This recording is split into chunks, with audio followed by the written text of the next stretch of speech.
And just like magic, no time has elapsed. Okay, so my butter is still melting.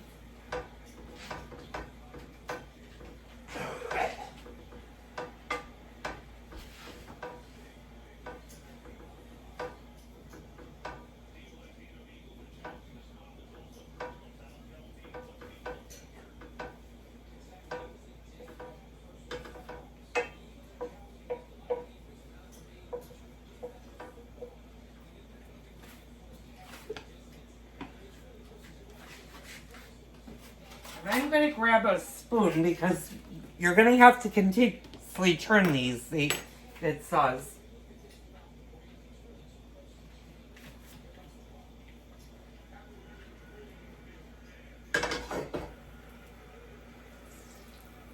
My butter is just coming up. I'm going to actually be able to add all of the meatballs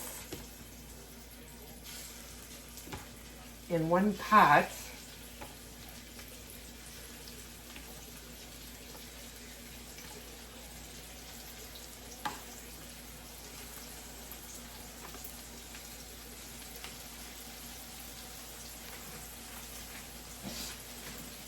Over here for the time being.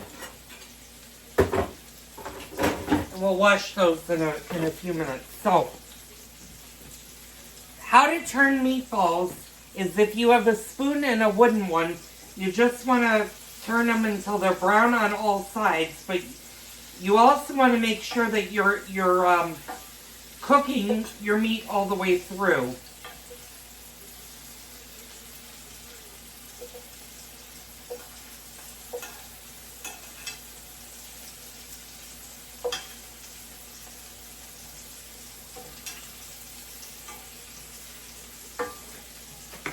I'll kind of show you while getting close of what that should look like. It should look like these.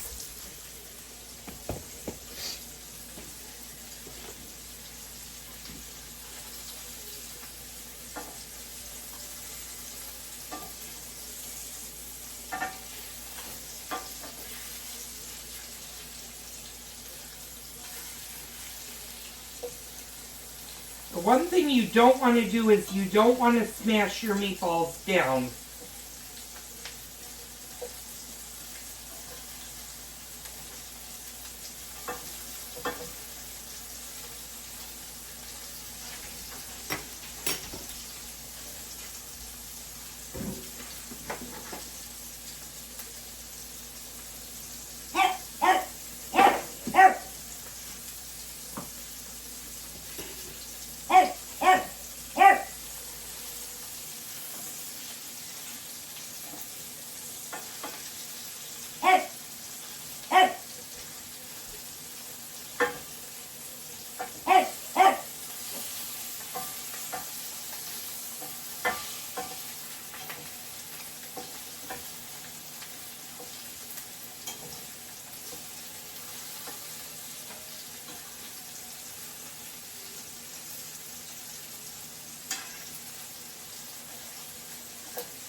Once in a while you'll get a meatball that'll stick on you.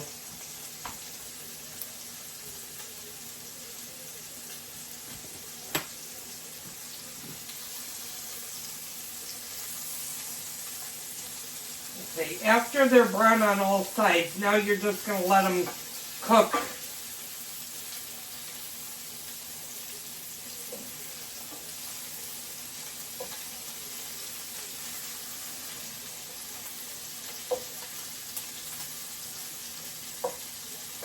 All the way through until they're cooked throughout. Now I'm going to wash a couple of my dishes really fast.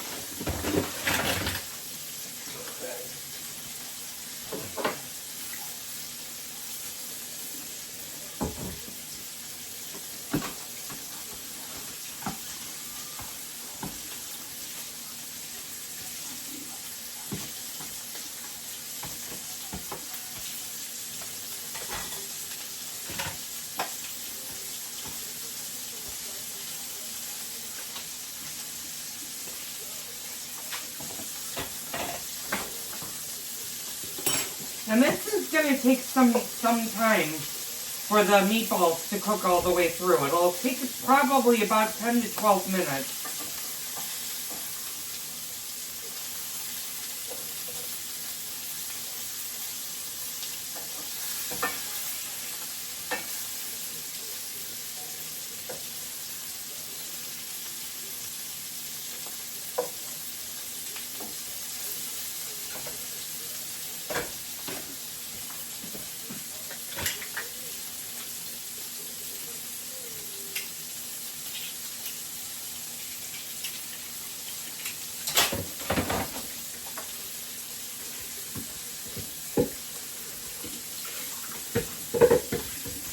I'm just going to wash my dishes really fast.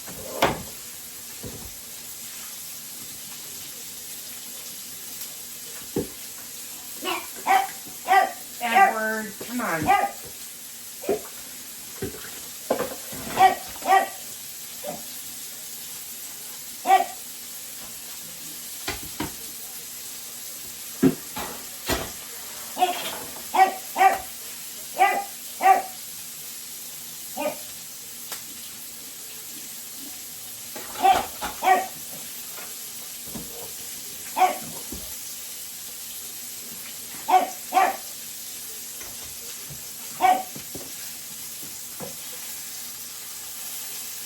Okay, I had one meatball that actually decided to fall apart on me. So,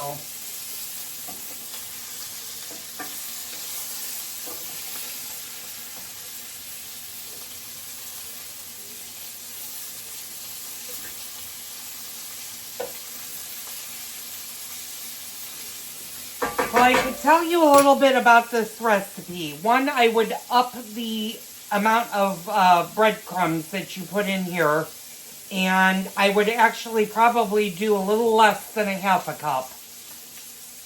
I also would probably add another pound of ground beef.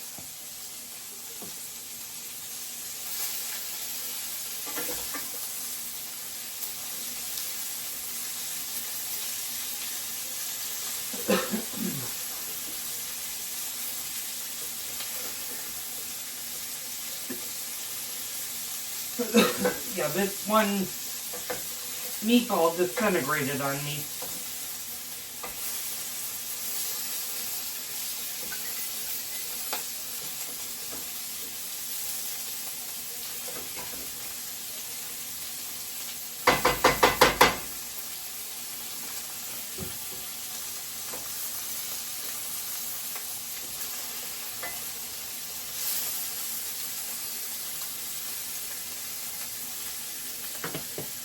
See, now that the water is boiling, I'm going to go ahead and start my noodles.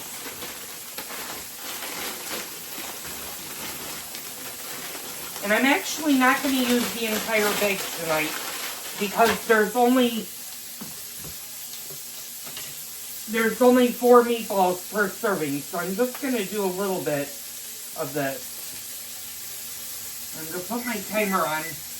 I'm going to set my timer for about 10 minutes.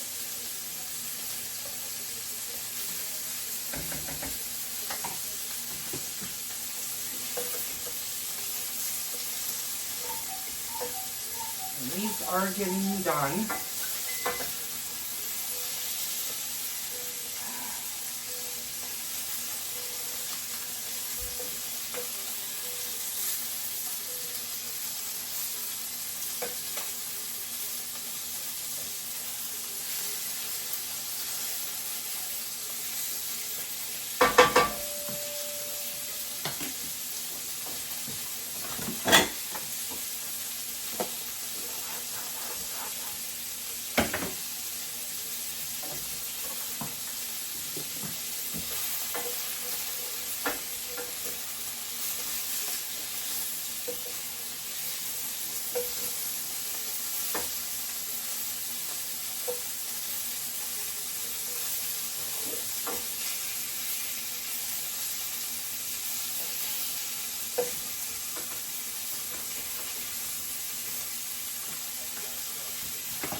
Okay, so these just need to be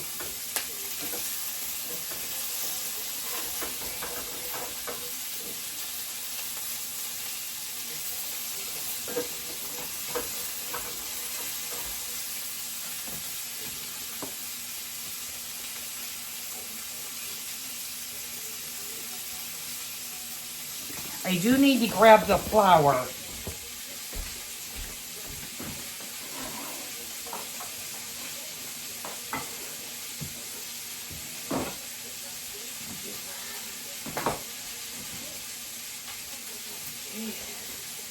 And I can tell you one thing with these Swedish meatballs.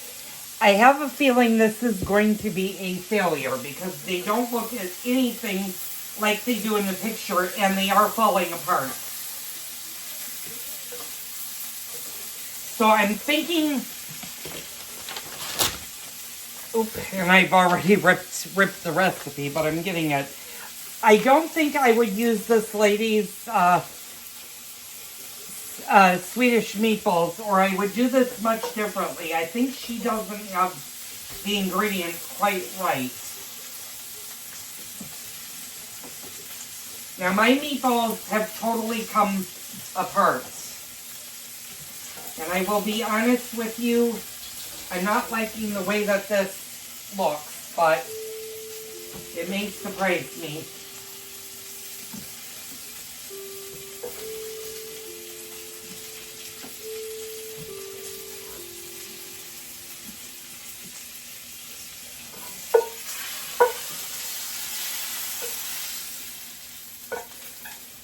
Now, it says to cover the meatballs with foil. And I'm going to put that on low, so I'm going to do that.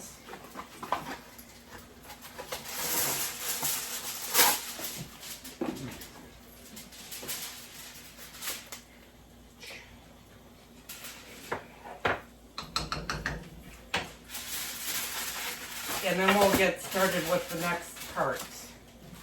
And the next part is adding 4 tablespoons of butter to the pan. So we're going to do that, and we're going to scrape some of the bits off the bottom. Because that's where our flavor is going to come from.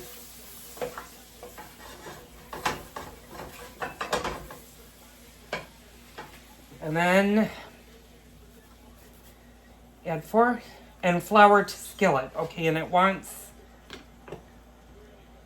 3 tablespoons of flour.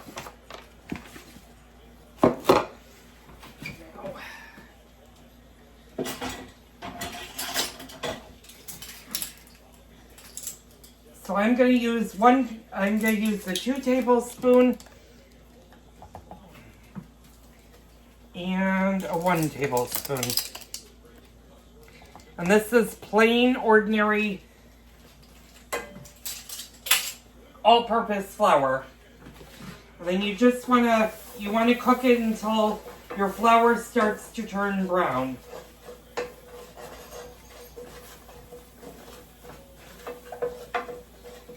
And it's kind of hard to tell if it's turning brown or not, but what you really want to do is you want to let it cook for a few minutes. You want to make sure you cook your flour.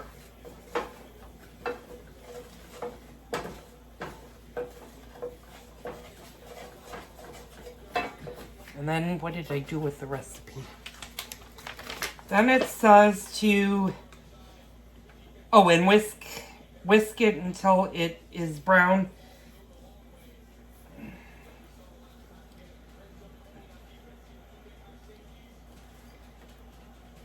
And bring to a simmer until, okay. So it wants it whisked.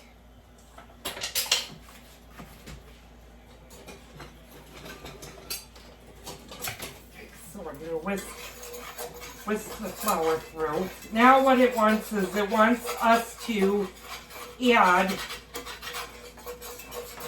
our beef broth and heavy cream and slowly stir that in. So I gotta do this really fast. It's 1 cup of cream and 2 cups of beef broth. I'm using beef stock, of course, because that's what I do. I need to Yeah, 2 cups of beef broth.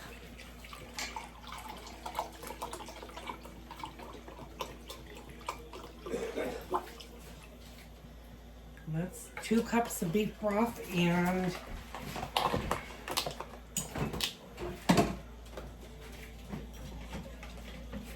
I think it's 1 cup of heavy whipping cream. Yep, 1 cup. All right, so I'm just measuring those out. Now, we're going to do this a little bit slow. So you're going to want to slowly add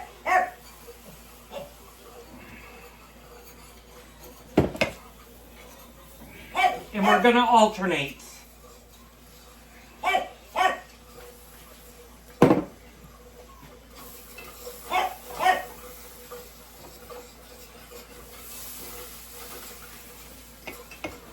Okay.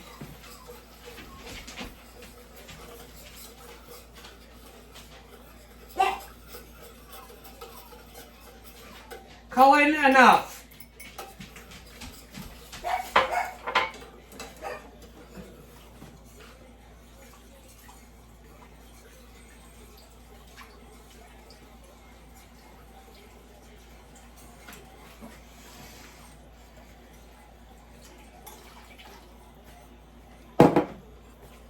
Okay, now we're going to bring this. Okay, now add the Worcestershire sauce.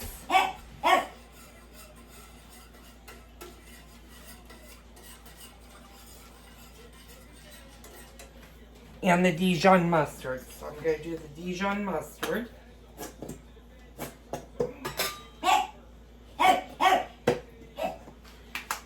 And that's 1 tablespoon or 1 teaspoon of Dijon mustard. So just give it a little bit.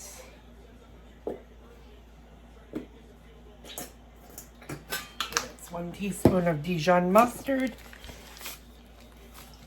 And it says 1 tablespoon of Worcestershire sauce. So that's about 1 tablespoon. And then we're just gonna whisk this until it starts to thicken.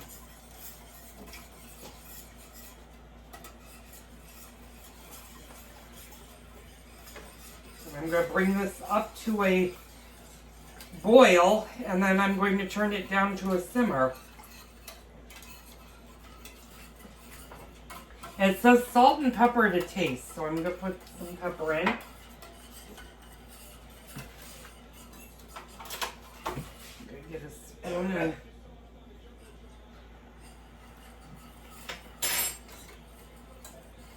okay, that's actually not that bad of a sauce.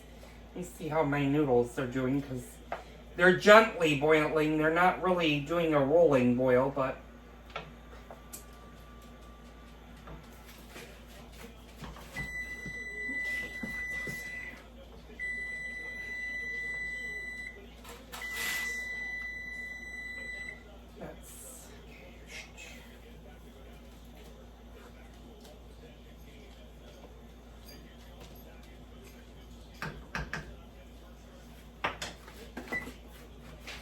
okay, they could go maybe 1 more minute.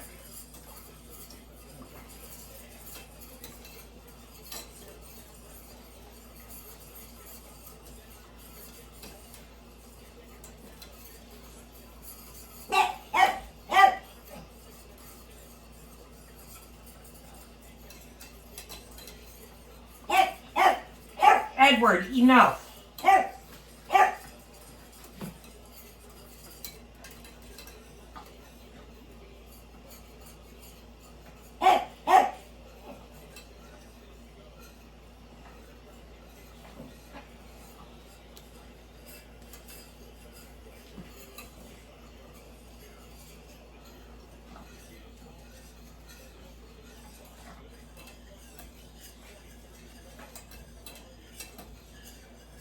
I will say this is not really thickening all that much. Okay, now that I'm going to turn that off for a second.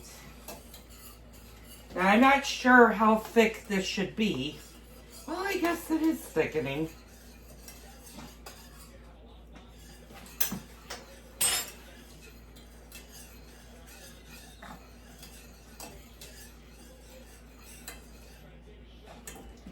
So now it wants this to simmer. So I'm going to pull it down to a simmer.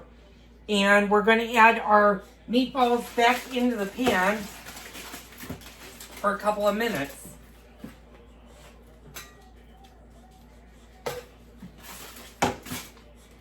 And this is kind of a weird dish. Like I said, I've never had Swedish meatballs before because I am not Swedish, and my grandparents wouldn't have cooked this because they're from the southern region of Italy. So Swedish meatballs probably would not have been a choice. And we're going to... The sauce is actually pretty good, and I'm going to let you guys see what it looks like. So, that's our Swedish meatballs. Bella, move. Sorry, honey.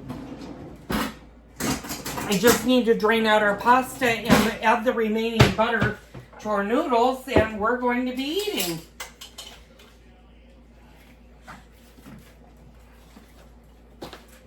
I'm going to bring that down to a low simmer.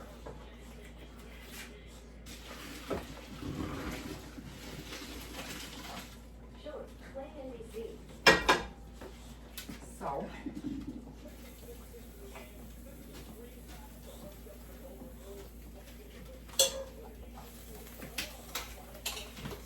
and then what we're going to do is, like I said, we're going to put our butter in our noodles. And I'm going to give this a really quick stir.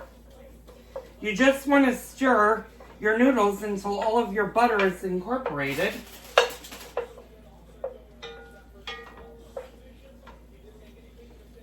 And those are your buttered noodles that you'll be serving with.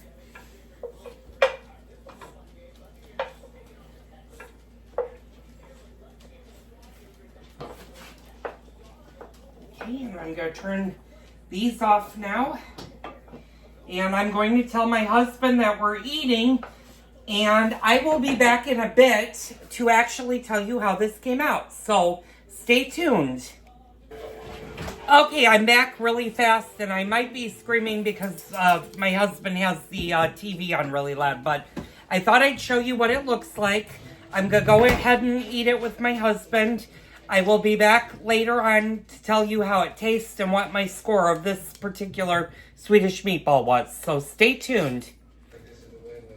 Okay, hi all, we're all done with dinner.